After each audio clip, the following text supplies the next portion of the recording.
In Japan, a single spoken word can literally destroy a wedding.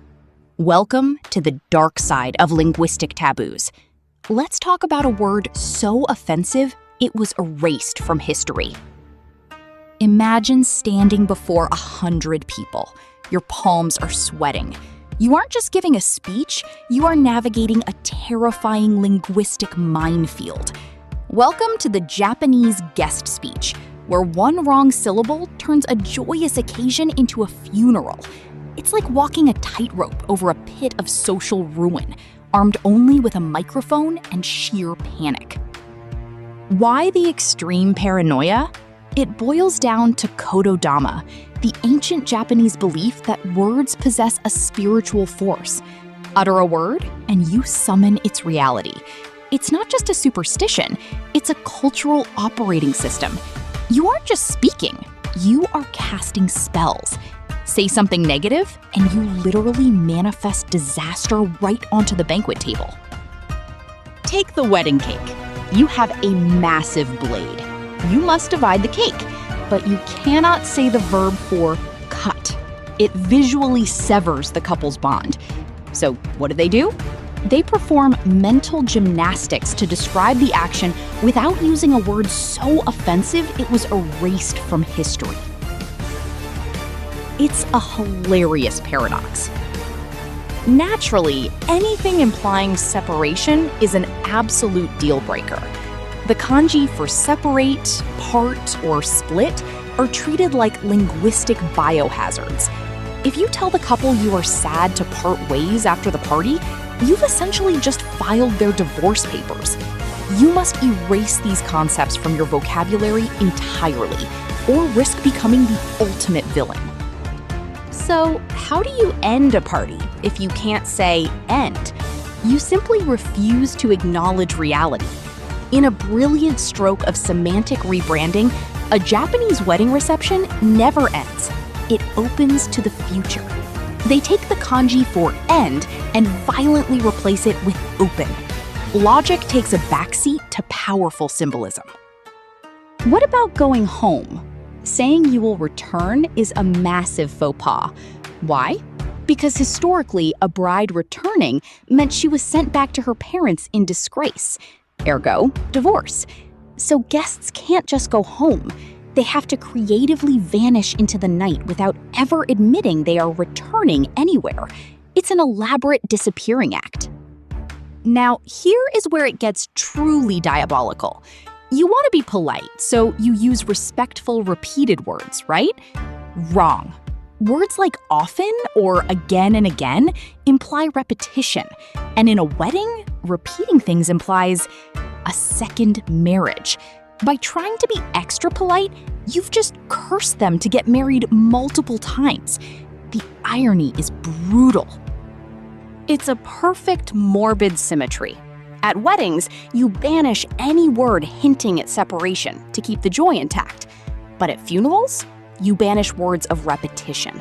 You never say again or subsequently because you absolutely do not want the sorrow to repeat.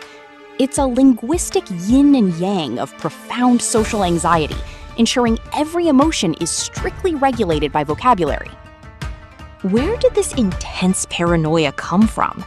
You can thank the samurai. Their strict codes of etiquette weren't just about how to hold a sword, they dictated how to hold a conversation.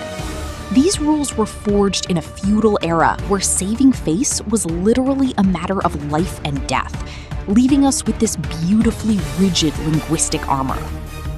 Picture this. You're at the podium. The champagne is flowing. You make a toast and accidentally drop a forbidden word. The music stops. 100 pairs of eyes lock onto you. The room temperature drops below 0. You haven't just made a typo. You've committed a cultural felony. It's the ultimate cringe moment, frozen in time forever. The curse isn't limited to words. Numbers are equally treacherous. The number 4, she, sounds exactly like the word for death. The number 9, ku, it echoes the word for agony or suffering. Imagine Imagine giving a gift of 4 items. You might as well wrap up a tiny Grim Reaper. Even basic math is haunted in Japan. Speaking of haunted math, let's talk about money. When giving a cash gift, never give an even amount, like 20,000 yen. Why? Because 2, 4, and 6 can be cleanly divided in half. And what else divides? A married couple. You must give odd amounts, proving their union is mathematically indivisible.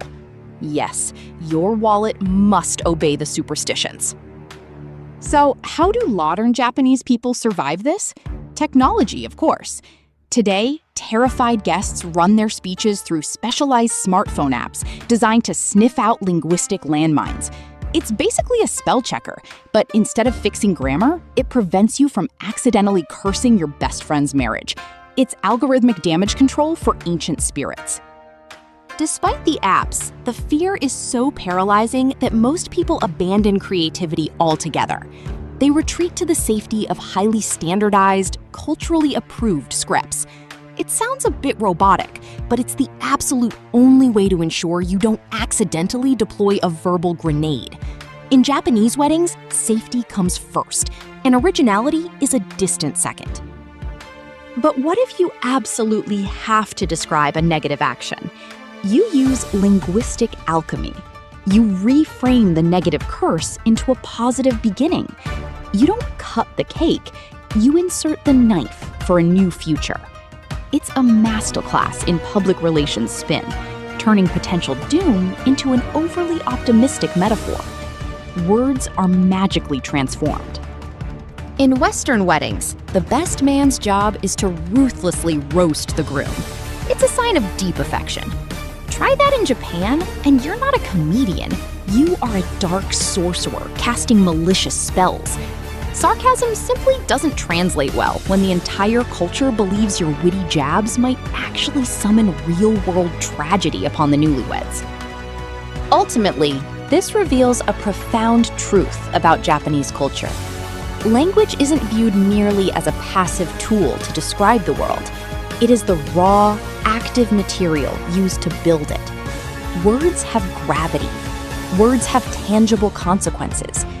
It's a beautiful, yet terrifying reminder that what you say truly matters, and silence is often the safest bet. So let me ask you, look closely at your own culture. Do you have words so powerful they are strictly forbidden? Are there phrases you instinctively avoid to keep the universe from collapsing? We all have our verbal superstitions and linguistic ghosts. Japan has just elevated them to an absolute, uncompromising art form, complete with samurai rules. If you found this deep dive into linguistic paranoia fascinating, there is plenty more where that came from. Hit that subscribe button and join us at Japan Taboo. We'll continue to decode the unspoken rules, the hidden curses, and the fascinating mysteries lurking within Japanese culture. Stay curious and be careful what you say.